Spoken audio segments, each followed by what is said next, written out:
വിരിഞ്ഞു നിന്ന താരിലും വിടർന്ന താരകത്തിലും വിളങ്ങിടും പ്രഭാവമേ. അച്ഛാ, സ്കൂൾ ഓർക്കാനായില്ലേ? ബാഗും കൂടെ വാങ്ങണ്ടേ? എടാ, കഴിഞ്ഞ കൊല്ലം എനിക്ക് വാങ്ങിയ ബാഗേ നല്ല വില ഉള്ളതായിരുന്നു. ചെറിയൊരു കേടും പറഞ്ഞ് കളഞ്ഞു കൊടുന്നില്ലേ? ഇതൊന്നും വെറുതെ കിട്ടണമല്ല, അറിയോ? വാങ്ങിത്തരാം. സുകന്യേ, കുട്ടികൾക്ക് സ്കൂളിലേക്ക് വേണ്ട സാധനങ്ങൾ ലിസ്റ്റ് ചെയ്തിട്ടോ. സർക്കാർ സ്കൂളായതുകൊണ്ട് ഭാഗ്യമായി, ഇല്ലെങ്കിൽ പെട്ടുപോകാൻ ഈ വിലയിൽ. എഴുതിയിട്ടുണ്ട്. അച്ഛാ, വരുമ്പോ പാപ്പ കൊണ്ടുവോ? കൊണ്ടുവരാം.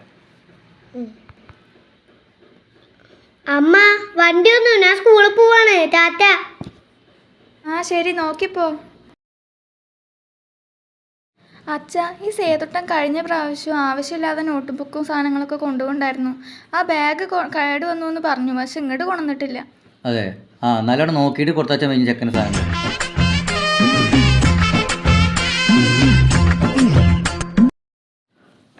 ഈ ചെക്കപ്പ് ഈ സാധനങ്ങളൊക്കെ എന്താ ചെയ്യണമെന്നാവും. ഇങ്ങളാണ് കുട്ടികളെ വഷളാക്കണത്. ചോദിക്കുമ്പോഴേക്കും വാങ്ങിക്കൊടുത്തിട്ടല്ലേ. ഞാനൊരു സാരി വേണമെന്ന് പറഞ്ഞാൽ അപ്പം തുടങ്ങും ദാരിദ്ര്യം. എൻ്റെ കുത്തിത്തിരിപ്പ് തുടങ്ങിയോ? ആ സാന്ത്വനത്തിൽ അഞ്ജലി കൊടുത്തിരിക്കണ സാരി കണ്ടില്ലേ? ഇക്കാനൊന്നും യോഗമില്ല. ഈ ഒരു കാര്യം ചെയ്യാം, ആ പെണ്ണിനോട് ആ സാരി രണ്ടു ദിവസം കൊടുക്കാൻ തന്നെ പറയും. ഞങ്ങളൊന്നും പറയിപ്പിക്കണ്ട.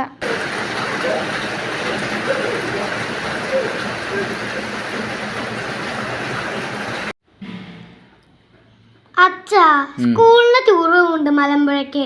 1000 രൂപയാണ്, പിന്നെ 500 രൂപ കയ്യിലും വെക്കണം. ശരി, തരാം.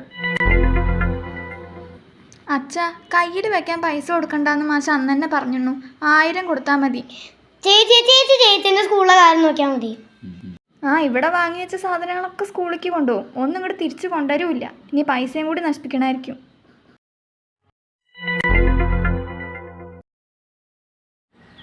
എന്താണ് ഈ സ്കൂളിലേക്ക് ഇത്രയും സാധനങ്ങൾ കൊണ്ടുപോകണം വീട്ടിൽ നിന്ന്?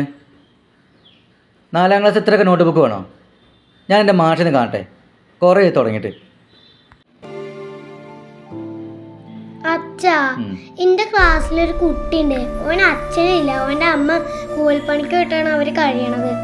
ഓന് കുറച്ച് പുസ്തകമൊക്കെ ഉണ്ട്.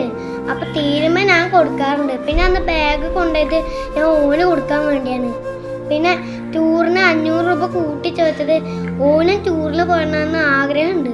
അപ്പോൾ ഓന് 500 രൂപ കൊടുത്ത് ഓനും കൂടി വരട്ടെ ഞാനും വിചാരിച്ചു. അച്ഛനെ കുട്ടികൾ അച്ഛനോട് ആദ്യം പറയായിരുന്നില്ലേ, ഇല്ലാത്തവരെ സഹായിക്കലാണ് ഈ ലോകത്തെ ഏറ്റവും വലിയ കാര്യം. ഈ പ്രായത്തിലെ സൗഹൃദമാണ് നമുക്ക് എന്നും പ്രിയപ്പെട്ടത്.